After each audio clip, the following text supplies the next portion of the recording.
JV. What is up, brother? Man, I'm just saying, bro, like, the Super Bowl was last night, Mm-hmm. and I know you were up until 11 o'clock watching it. Yeah, I watched all of it. Yeah, man. I did not. What was your favorite I didn't watch part? any of it. Oh, I okay. didn't watch any. The only thing I saw were the clips afterwards. All the Super Bowls, Yeah. commercials and stuff. And then I did not watch anything but basically the ads. Okay. Was there a good ad that you enjoyed? Meh. Yeah, they're not like they used to be, you know what I mean? Used to be just a lot of things you enjoyed, and it was like the commercials were so extravagant. It was just you didn't know what you were watching, and all of a sudden you're like, oh, it's a Dorito ad. Yeah. yeah. So yeah. There was one for Blue Moon that was really dope. Okay. Basically had Coors Light and Miller Lite fighting the entire 29 seconds of the 30-second commercial. Okay. And then Like 2 cans or 2 bottles? 2 people holding each can. Oh. And they were kind of like saying which one's better. Oh. There were some fisticuffs. Okay. I don't think any punches were landed. But then somebody in the background was like, it's not a Coors Light or a Miller Lite commercial. And they were like, who is it? And it was a Blue Moon commercial. We were all like, oh, that was actually pretty tight. That was actually pretty tight. And it was a Blue Moon commercial. It was like the last second. Yeah, yeah. It was just like, boom. Well, swag. That's one way to do it. Well, congrats to the Kansas City Chiefs. They won the Super Bowl. Patrick Mahomes, Right. Super Bowl MVP. For all you great people who watched it, hope you enjoyed it. For all you Eagles fans,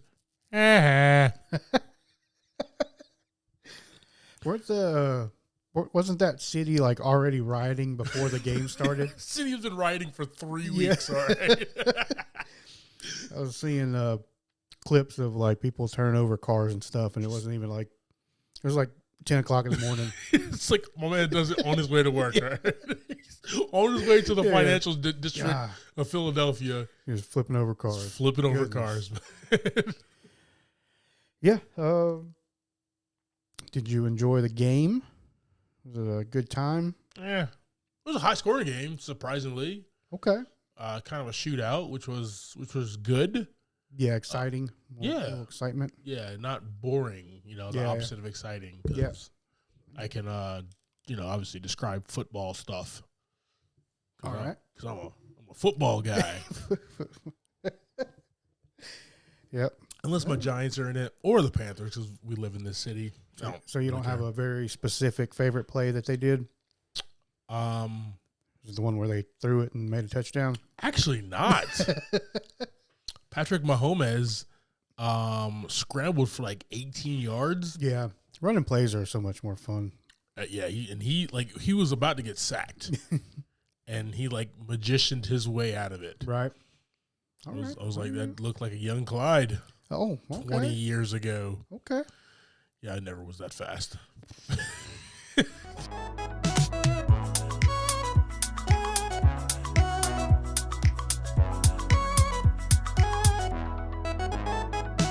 Welcome to this week's episode of Movie in a Pod. I am Clyde Smith. And I'm Javier Villalobos. On this week's episode, we are discussing the trailers for Fast X, Air, The Last of Us on HBO Max, and our movie of the week, Knock at the Cabin.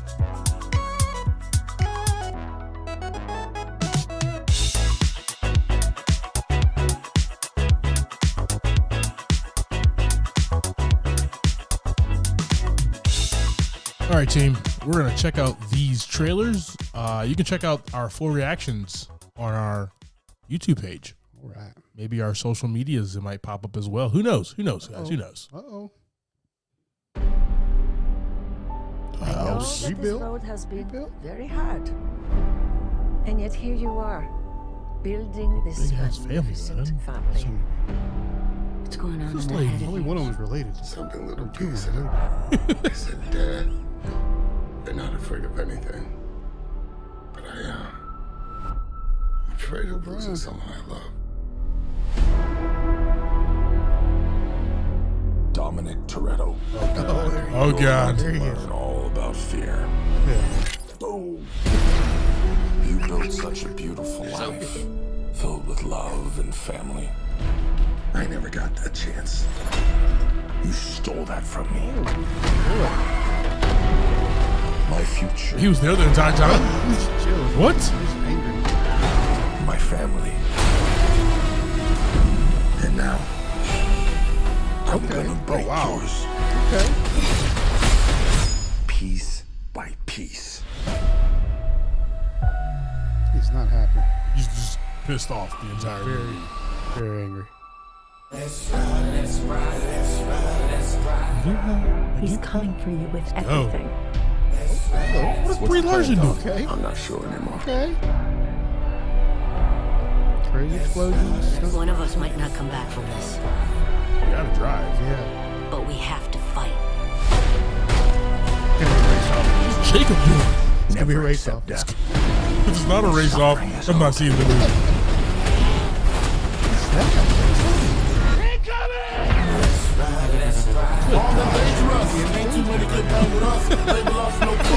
Getting the Raiders. It's a setup. He's trying to tear us apart. When it used to be about What you winning need to do right here. This is how you solve everything. for respect. Today, I raced to stop the bloodbath. That's the problem with having such a big family. How do you choose the ones you save?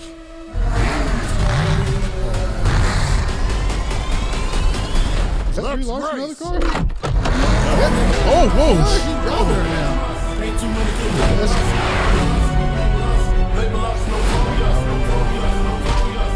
Jason Statham? You still know how to drive? What do you think? It's showtime. We go! Now we're family. Game recognizes She's game. badass.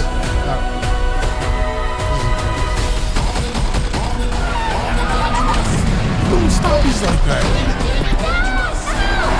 Oh no, Coming you got for the you, baby. son. Oh, all right. Let's drop it out the back of the plane. Really? You will never be able to break my family. It's an amazing car. He got this. He got this. Look at this.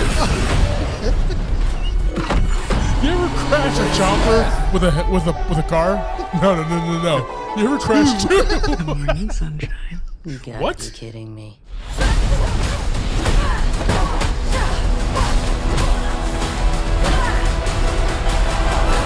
Super kick. All right.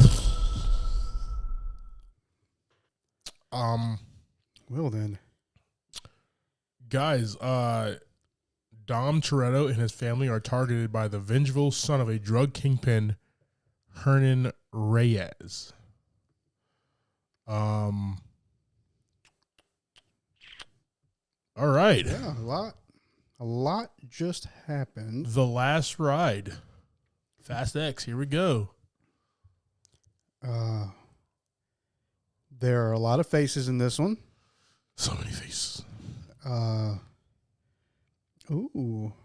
Charlize Theron is also credited in this one. I didn't see her in the trailer, did you? She was there at the end. She was fighting Letty with a super kick. No, that was. Charlize Theron. I thought that was Charlize Brie Theron. Larson. Nope. Okay, I'm mistaken. She was moving fast. They both were moving really All right. fast. Yeah. Alan Ritchson is credited in here as well. I saw him for 1 second. He was like on the bridge shooting. I saw him for 1 quick second. Michael Rooker. Yeah, that's there's some intense stuff going on in this one. But we get our new villain, right? Got to get our new villain. Jason Momoa as Dante. He is apparently he's been in the movies the whole time. We had no clue. That's since that was Fast and Furious 6, right? 5. Five is when they did the bank thing. Yeah. So he's been in the background planning this for 5 movies. Ooh, his board with the red strings on it is just crazy right now. Kid's about to go to college, and he's like, all right, I figured it out. Damn it, I figured it out. What are you thinking here, man? I mean, it's a lot to take in from that trailer. A lot. Yeah. I mean, I think we're gearing up for this one. That's going to be a mix of everything that's led up to this point. I mean, we're going to see some drag racing, apparently, which we haven't seen drag racing in a minute. I mean, that's how you solve it, though. Yeah, so you solve this dilemma right here. We're just going to drag race, and loser has to leave the mountain forever, right? Yeah. You keep driving and you don't look back. You just leave. It's been a long time. Yeah, just a lot, man. Just a lot to unpack there. What about you? Anything specific pop out to you? Fast and Furious movie, bro. There's gonna be explosions. Tyrese is gonna say some stupid shit. Yeah. Vin Diesel is gonna groan family about 1 million times. Yeah, Jason Momoa is gonna be Jason Momoa. Jason Momoa is gonna probably be a badass villain. I'm actually, it's gonna be cool. If anybody can hopefully break away from the last few movies we've seen, hopefully it's him. Because here's the thing, Jason Statham was a dope villain. Yeah. Where he actually seemed like a threat. Right. Everybody else is just how do we work around this guy, this person? Not even Cypher, Charlize Theron's character. It's we'll figure something out. Yeah, you're throwing a submarine at us, but you know what? We drive cars. You know what I mean? Whatever. Yeah. We drive cars really fast. Yeah, on the ice.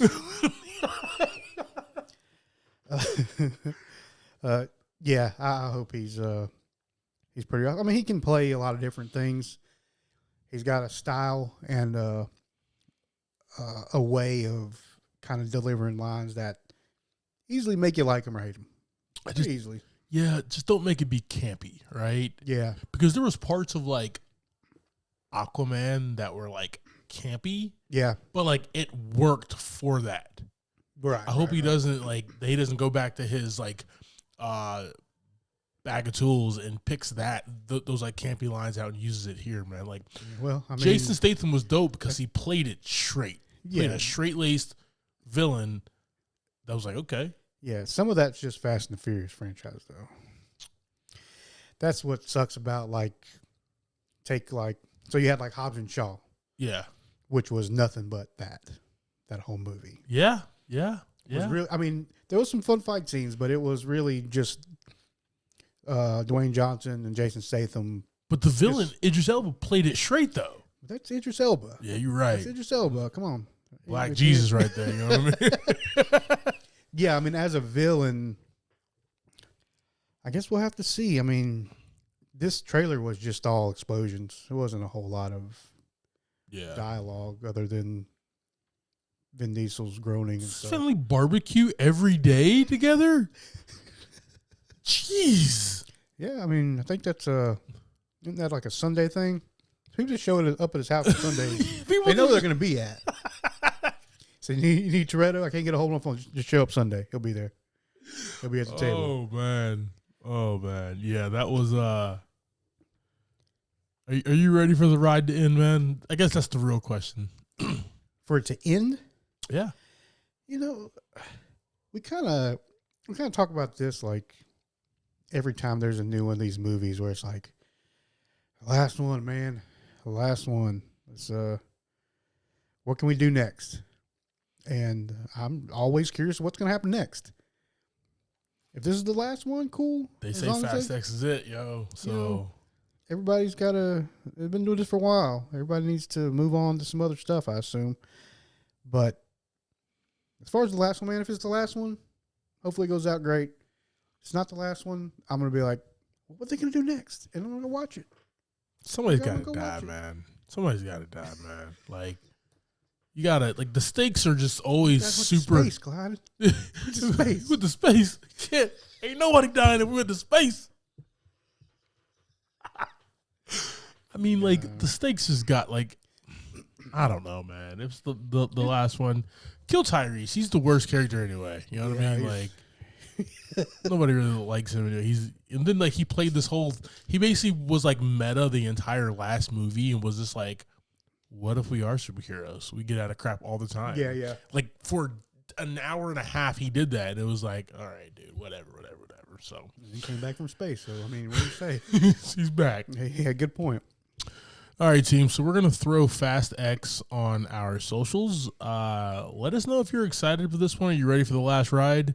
Who are you going to go see this with? Family?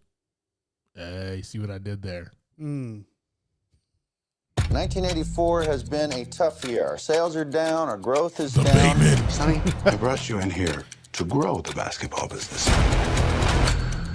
People don't know what the hell a Nike is. What's a Converse? NBA All-Star shoe. There's nothing cool about Nike. You would have to have a pretty Wayne, too? compelling pitch. I can tell them the one thing the other companies can't compete with. Here you go, man. Our basketball division is terrible. Beautiful. I do not love it. 80s. This is where you come up with a brilliant idea that no one else can see. Let's hear it. I got it. I found him. Who's that? Jesus? Can't afford it. I'm willing to bet my career on one guy. My name's Sonny Vaccaro. I'm with Nike. Do you typically make it a habit of showing up at people's front doors unannounced? I don't like to take no for an answer. Oh, man. Here we go. You asked me what I do here. This is what I do. I find you players, and I feel it this time. Yeah, okay, it's risky. When you were selling sneakers out of the back of your Plymouth, that was risky. Don't change that now. For a rookie Yes. who's never set foot on an NBA court. That's the literal definition of rookie. Yeah. What's the plan? We build a shoe line around just him. I need the greatest basketball shoe that's ever been made. Who's the player? Michael Jordan. Let's go.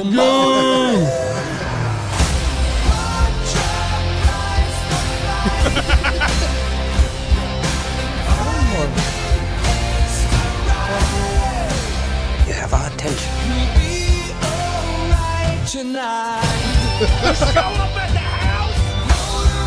I believe in your son. I believe he's the future.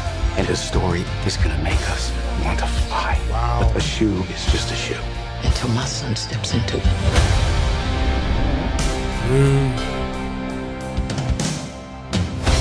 Got a name for it? Air Jordan. I don't know. Seriously? Maybe it'll grow on me. $1 bills are going to grow on you. All right, team. Air, courting a legend, follows the history of a shoe salesman, Sonny Vaccaro, and how he led Nike in the pursuit of the greatest athlete in the history of basketball, Michael Jordan. Let's talk about just the stellar lineup first. Directed by Ben Affleck, starring him as well. Viola Davis, Matt Damon, Jason Bateman, Chris Messina, Chris Tucker, Marlon Wayans, and just a host of other people as well, man. This is going to be awesome. This is going to be a fun watch right here. Yeah, I love the thought of the kind of offset story of something that has to do with Michael Jordan. Yeah. Like, we'll probably never see that character in the movie. And that's fine. But it's just like, it's just this side quest to him that with these guys seems like it's going to be hilarious. Jason Bateman already in this trailer showing his Amazing hair. his amazing hair, his great enthusiasm for his characters. Yes. I don't like it. Good, so good. I don't like it. Nah, man. So, you ever had a pair of Jordans? Sure, I've had a lot of pairs of Nikes. Yeah. No Air Jordans. I've had one pair of Air Jordans my entire life, man. How'd that work out? I mean, my parents said never again. Just ruined them. Just get one good pair and just messed it all up. She's like, we're done here, bro. You're getting PF Flyers moving forward. All right. When you roll your ankle, bro. Yeah. You know, I have two buddies of mine I used to work with at Wells, and just sneaker heads, and they buy Jordan. They don't buy like people buy and sell. Yeah. They buy, and they buy, and they buy, and they put them away. Right. He has an entire closet laid out nothing but J's. Yeah, yeah. I mean, if they're kept up, they're not messed up. There's a lot of money. That's like a lot of resale value. That's a retirement right there. Yep. That's collector stuff. He's like 30. He's probably a little older than me, so he's probably like 38, 39, something like that. Yeah. And he's been doing this since he was like 15. Oh, wow. So he's got some stuff going on. He's got some stuff going on. Yeah, that's the kind of things where it's like you try to think of, well, why would you want to just buy all those shoes or whatever? It's collector stuff. Yeah. And at some point, they're worth just more and more money. And doesn't like put them on. Does not. Yeah. Them toes don't touch them shoes. Buys them in his size. Yeah. But does not. Puts them in there. And they're like, it's just his closet, by the way, Brandon's closet is dope. You walk into a humongous walk-in closet like a bedroom. Yeah. And he has like you're at Finish Line or something where they're on the shelf. They're on like these little like invisible shelves or whatever, man. That's pretty awesome. Yeah, it's pretty freaking awesome. Yeah, man. Collector stuff. But that stuff's that's a 401k. That's a 401k plan right there, bro. It's a lot more money ready to go out than he put into it. Exactly. Yeah. So, an investment, I guess. Yeah, man. Yeah. That's cool. But yeah, I don't think I've ever owned anything specific like that. Yeah, I'm I as I am getting older, I'm finding myself more of a sneaker person. Okay. But I haven't brought myself to be like, yo, this is a pair of J's that I need. Yeah. Right? Now, the ones that I would like are literally the Jordan 1s that are in this trailer. I got you. It's impossible. That's the Holy Grail. That is the Holy Grail. Yeah. I was just watching Indiana Jones in The Last Crusade earlier, too. Watching Monty Python and the Holy Grail, actually. But yes, them Jordan 1s are the Holy Grail. Yeah. Yeah, guys, so we will throw this on our socials as well. What do you guys think of Air? Do you own a pair of Jordans? Do you have a humongous Jordan or any kind of sneaker collection there? Yeah. How do you like the team up of Ben and Matt again with Jason and the other crew as well? So got a good cast here, guys. Let us know your thoughts.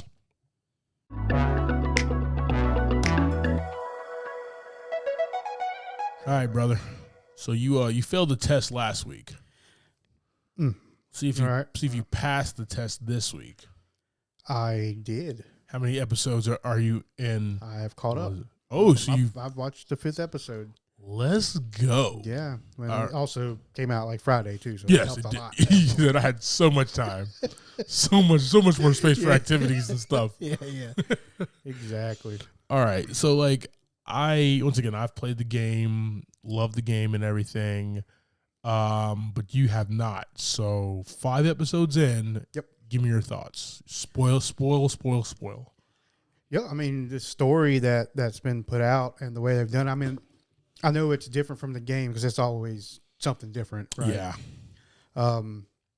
But what they've led up to and what they've put in these episodes is kind of, it's been like a story each episode. It's not a complete story of these two people. It's like each episode is a story about them and whatever they interact with these people and so on and so on. Along their journey, yeah. Yeah. The action, the fights, this episode 5, the horde scene in that one was pretty badass. Awesome. Yeah. And then they had like the big boss guy come out, which was really awesome. A bloater is what they're called, dude. Oh yeah? Yeah. Okay. So like there's some universal terms. So there's runners, there's clickers, and the big baddies are the bloaters. Gotcha. Those bad boys have been infected for probably the 20 years that we've that this has been going on. So yeah, the interesting story, like, and just a good job of intertwining everything, like them coming out the ground, right? We hear that they ran all these things into the ground at some point, and now it's come back to bite them in the ass. And which I didn't get earlier in one of the other episodes where the ground, they like went into a room and the ground was like kind of rising and going up and down. I wasn't sure exactly what that was. And then it tied in. And then it tied in back into that happening over here. Yeah.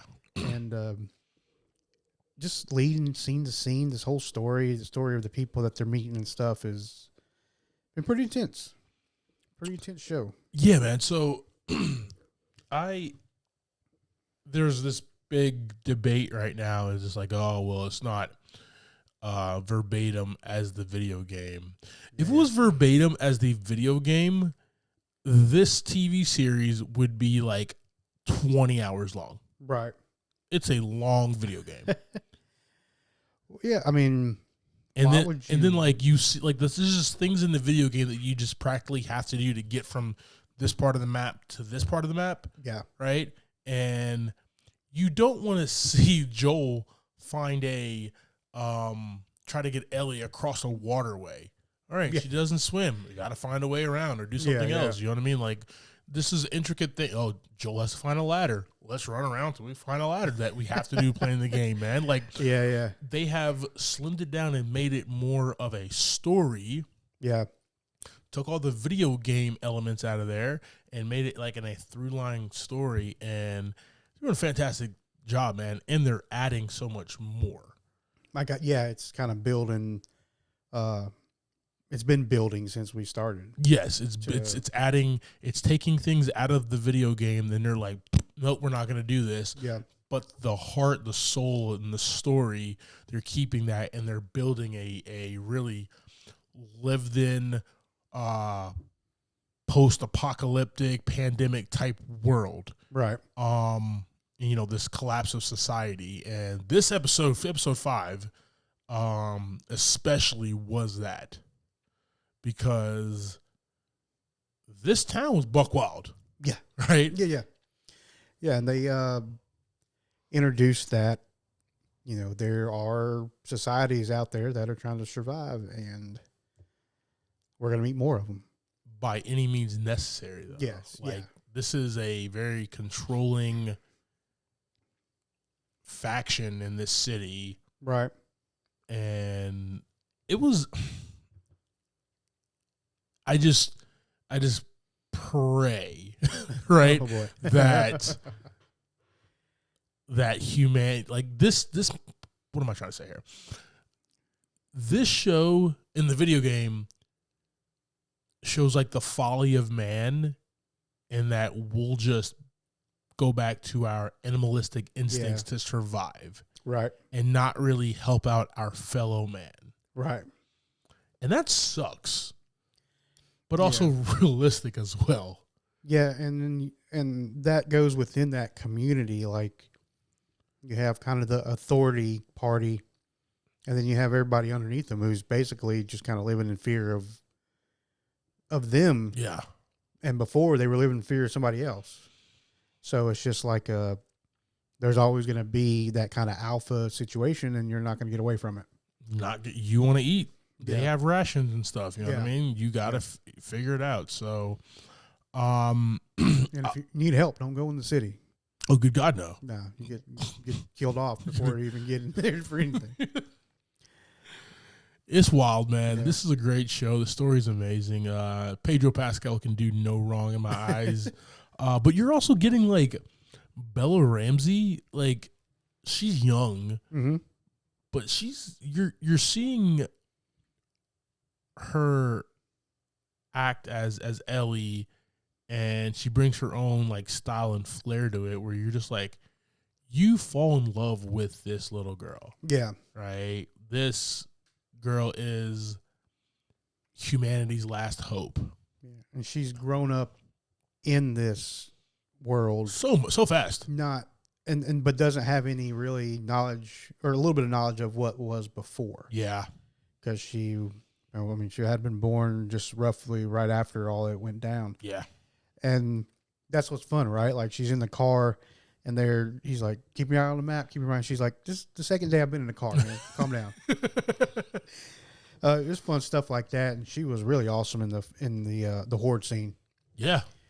I think that was probably the first big fun scene for her to watch. All that action and stuff happening. Yeah. So, guys, are you still rocking with The Last of Us? How do you feel about Pedro Pascal and Bella Ramsey's performances and them as a team, as Joel and Ellie? Talk to us. Let us know. We'll post some stuff about it on our socials, guys.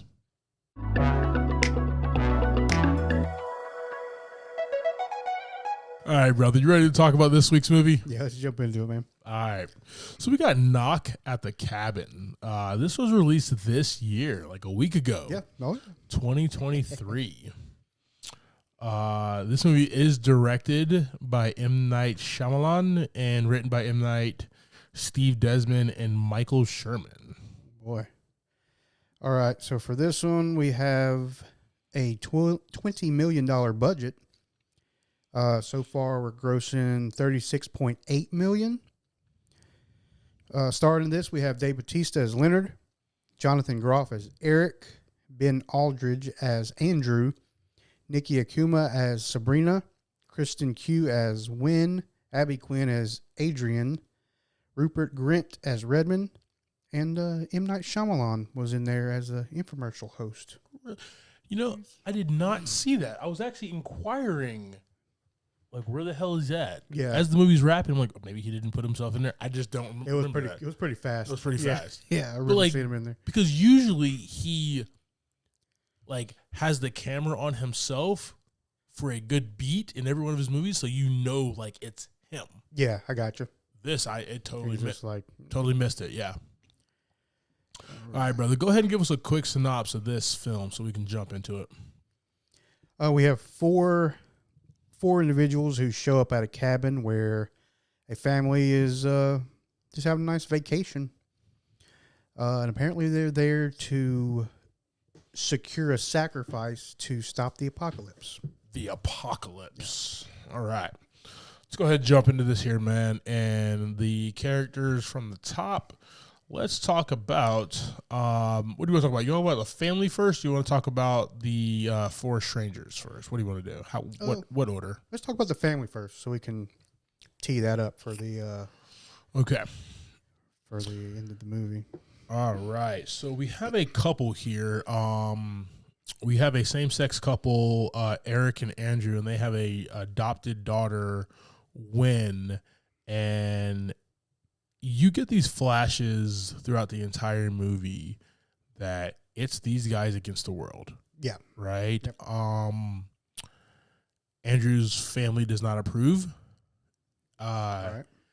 The society doesn't approve because he gets beat over the head at a bar that they're just trying to have a drink at, right?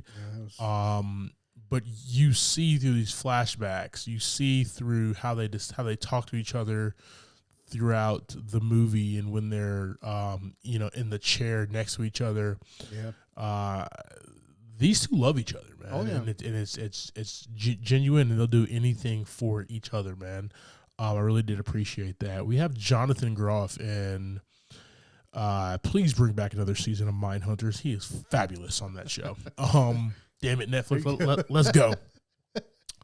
I love Jonathan Groff, but he is Eric, and I love the difference between the two, right? He is scared, he is standoffish, he is fun, but he is very, like, worrisome about everything in life, right? And then you have Andrew, who is the tougher of the two because of his experiences, right? Right. My man can throw some punches. He's ready for He's it. ready, right? He That was surprising. has a pistol, knows how to use it, Yeah. right? Ready to use the steel whenever. But you just see these two, and they're just so different, but come together and love each other and have this family, man. I really did appreciate that. But enough about them, man. The star of this family is Kristen Cole as Wynn. I just fantastic performance from this little girl, man. Yeah, she definitely stole the show through the whole thing. Just cute. So cute. Yeah. So cute. She looks like she's just, just always so innocent and stuff, Yeah. but really she's kind of badass. I mean, we go through a lot of things, but I think my favorite is when she's like slipping the knife Yeah. to her dad. He was just like, oh, what's happening Yeah, here? she's just like hanging out, like slipping the knife beside her side in his hands. I was like, oh shoot, okay. And then like had a cue yeah, to basically go berserker mode, right? it's so good, so good. So like that's the makeup of this family who's on vacation in this remote cabin. I just like I told you when we reviewed the trailer, Yeah, this would never happen to me because you would never go out into the woods without cell reception. just to a cabin in the woods. No, never. I mean, that was the first thing. Yeah. Yeah. I've seen entirely. They'll just add this movie to the list of movies that tell me, nope, bad idea. Yeah. Right? Like put me in the city anytime. You want to go out to a cabin? I'm good. Good. You guys have fun. Yeah. I will stay in a hotel. Skip it, you die. Bye bye. Exactly. Yeah, there was a few things that, like I said, obviously were red flags here. Yeah. So we were going into the middle of a cabin, or middle of the woods in the cabin, number one. Number two, you don't bring your pistol inside the house. Yeah. Your protection for your family is outside in your truck. Yeah. Away from. Yeah. I mean, it's one thing to keep it in a safe, but you keep the safe out in the truck. And then the pistol was not loaded. Nothing's loaded. Everything's just out and about. Like, there's no point in having it. Like, don't even bring it. Just leave it at home. I thought at one point, and we're kind of jumping there, but we'll talk about we'll get towards the strangers. But I thought at one point that he was just going to throw the bullets. Like, I was just like... You just like yeah. break the top off and like blow the gunpowder in their eyes or something. All right, let's talk about these 4 strangers who show up to this cabin with this beautiful family here. Mm-hmm. Started with Dave Bautista as Leonard, man, and he's still a huge man. He looked really humongous in that little shirt he was wearing. Just the tightest, just the tightest button-up shirt, short sleeve shirt. He's so gentle. Like, oh my God! Throughout the whole movie, he's like the gentlest person. Yeah, out of everybody, and he's gigantic. He's trying to be as calm and be nice and everything with everybody. But also the scariest one at all of them. Just because just the way, like, he's tatted up. Yeah. And he's trying to be like a nice guy and look real nice, but he's just a big, intimidating guy. Naturally. Yeah. I don't know if it's so much scary as it is intimidating. Yeah, just exactly. For being so big and just his look. But yeah, just the gentlest guy. This is the whole movie. And he was the leader of these 4 strangers who show up to their cabin. Come to find out that he is a teacher. Yeah. And a gym coach, and teaches like basketball and stuff to boys and girls in like middle school or something. So yeah. You know, that's a kind of another red flag. Like, okay, if this is what this is a lying backstory, or is this like what you do, right? And you don't really know until you're either trusting or you're not trusting. Yeah. And that was the kind of conflict between Eric and Andrew, right? One of them was not trusting, and the other one was trying to trust them. Yeah, and kind of get where they were coming from. Yes, sir. And then let's move forward here. We have Nikki Amuka Bird as Sabrina, and she is a nurse, but also a part of these 4 strangers who show up. And I'll put it like this. Yeah, these are 4 strangers that show up. Violence and destruction of property happens ASAP. So like this teacher and this nurse are coming in peace. Like, they have an agenda. Oh yeah. And we're trying to figure that out as an audience. We're trying to figure that out as we go there. She is very interesting character where she brings as Leonard is that intimidating factor, Mm-hmm. she, keeps on saying, I'm a nurse. Like, let me help you. But you just stabbed me. Right? Like, you just punctured, you just concussed me. She was the most violent. As a nurse, yes. Yeah. I mean, as a member of this 4-piece crew, she was the most violent. This entourage, yes. She did damage. She was the one that did the most damage. Yeah. Yeah. That was great. All right. We also have Abby Quinn as Adrian.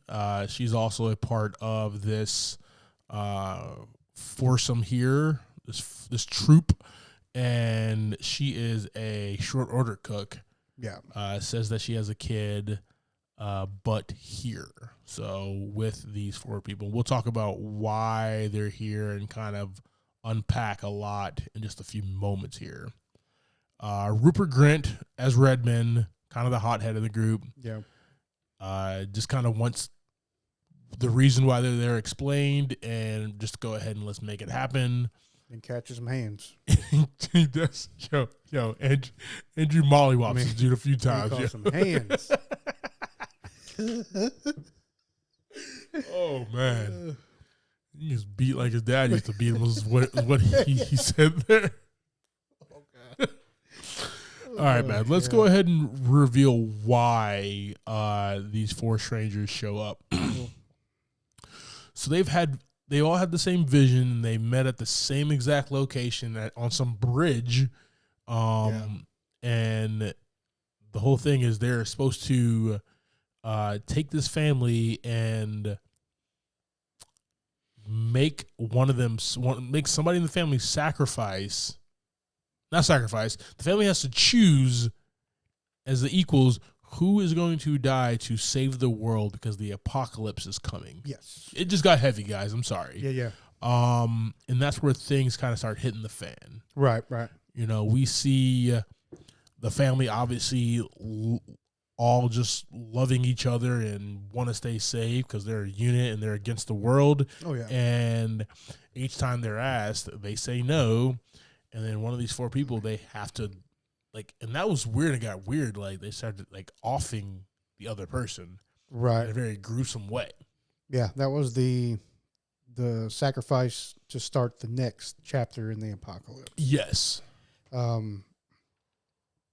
don't know how far we want to talk about it, but... Talk about it. They mentioned the 4 horsemen, right? Yes. So each of these horsemen is a part of the apocalypse. Yes, the 4 horsemen of the apocalypse there. So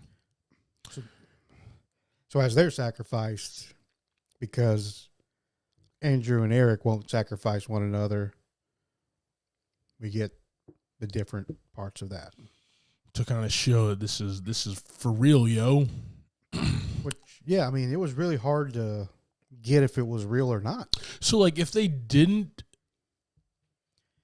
offer Redmond, would it have happened? You know what I mean? That's what that was something I was curious about. Did you have to do this? Did your visions, it showed you had to do this? This is mahogany wood floor, dude. Where we couldn't do this outside, or at least if we're gonna do it. This is a rental, man. I get my deposit back.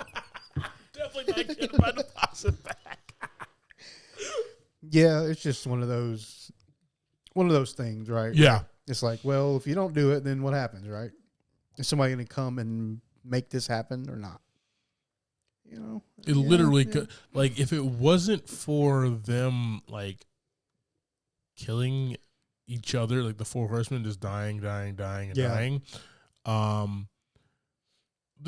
We all just could have been chilling at the cabin together. Yeah.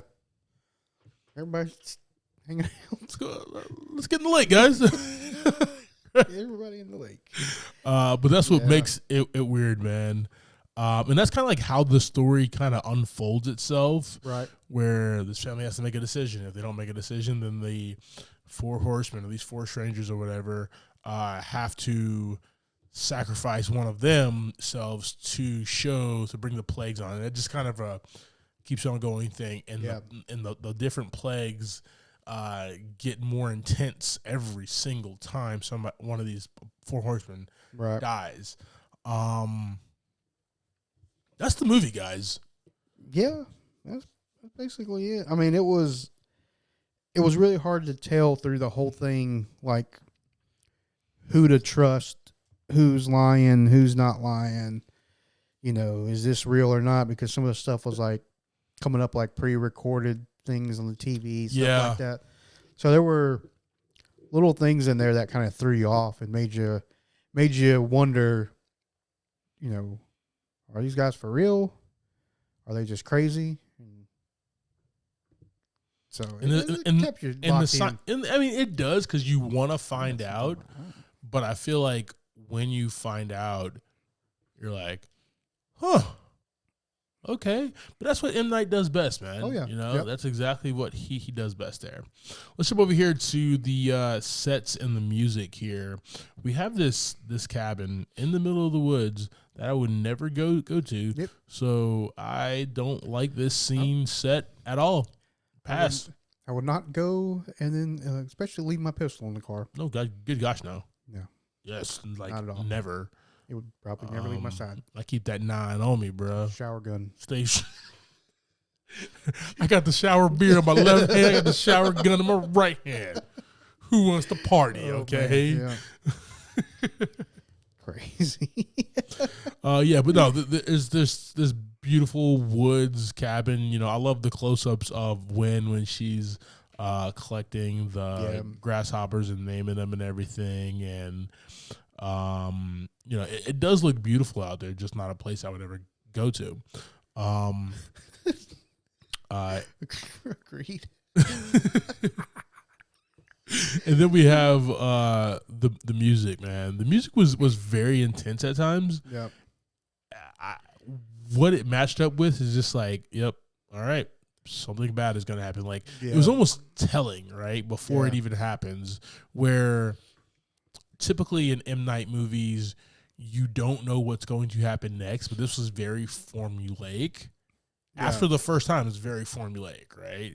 And you're like, oh, okay. Well, here we go again. It's got to happen again. Got to happen again. And it got to happen again 4 times. All right, here we go. Yep. Where we kind of watch it. Very, very boring with the music. Definitely could have done better in my eyes to kind of keep us guessing there. Yeah, because there wasn't much happening in the movie visually. Other than a few scenes where they're showing kind of the apocalyptic stuff going on. Yeah. Other than that, you're just in the cabin. You're just in the cabin. There's some fighting, some stabbing, stuff like that. All right, so I kind of have a quick theme for this, man. I don't want to spend too much time on it, but what would you do for your family in a situation like this, right? It's not even a good theme. Like, I don't know what this was really like. I get the reason the filmmakers wanted to make this movie. Yeah. But it's really it's understood. It's understood that you would be like Eric and Andrew and Wen, and you would do everything in your power to protect your family, your loved, even if what you're seeing on the television. Yeah. You know what I mean? Like, and that's, so it's just like, why? Yeah. Yeah. I mean, I don't think anybody would do anything much different than what happened. Yeah. Other than what happened at the very end. I don't know if that's something that anybody would really do, but I mean, the actions through the movie make sense. Exactly. So, you know, like, if you watch really good, amazing movies and you see a choice that the main character, the protagonist, has to make, right? Yeah. And they make a choice and the movie continues in that direction, right? Right. But you can see the protagonist making another choice and being like, that would make sense if this person did this. Yeah. This one, there really was no choice. Like, there was a choice, but there really was not. Yeah, it was like a timing thing. I mean, at the end, there's no choice. Yeah. Well, there's always a choice, but, you know, It wasn't an easy one. Yeah, exactly. Yeah. Exactly there. So.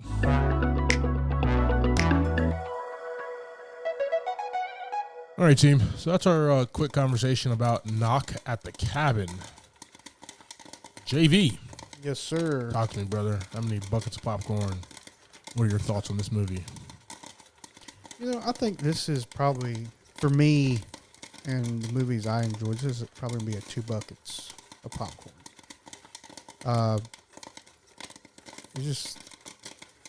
It was so repetitive.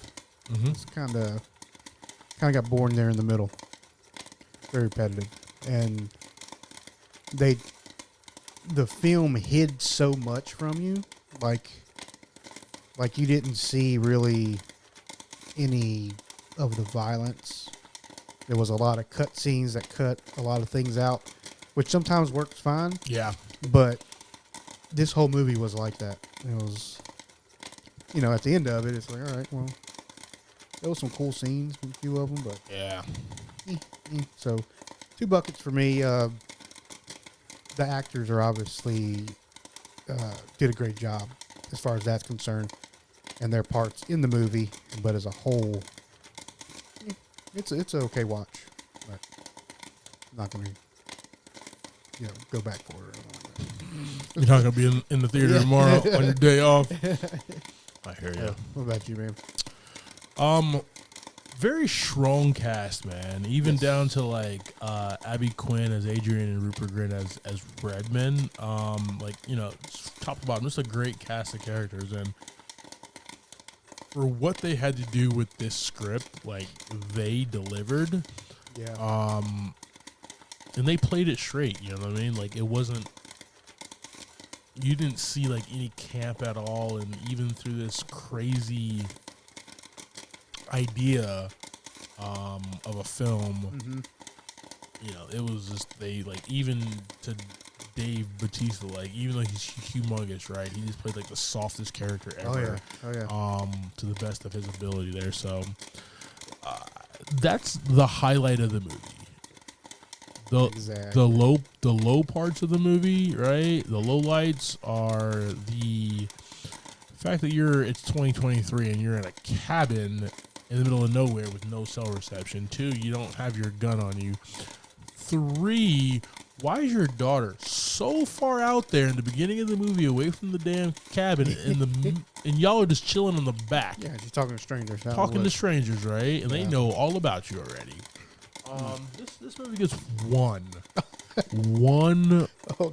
bucket from me, man. As moviegoers, we're doing this long enough where we try to take something good out of it. The actors, yes. Everything else, just pointless. And then when it came to find out, it's just like, oh, this is like a Revelations movie. Yeah. That's what it is. Okay, this is the book of Revelations that we're laying out right here. Oh, what? Yeah. Like, timely movies and like when like the world needs a movie. Oh, the world is messed up without this movie, okay? We don't need this movie to help to be like, you know what? This is what the world needs right now. Yeah. It just didn't hit at all at any cylinder for me here, so. Yep.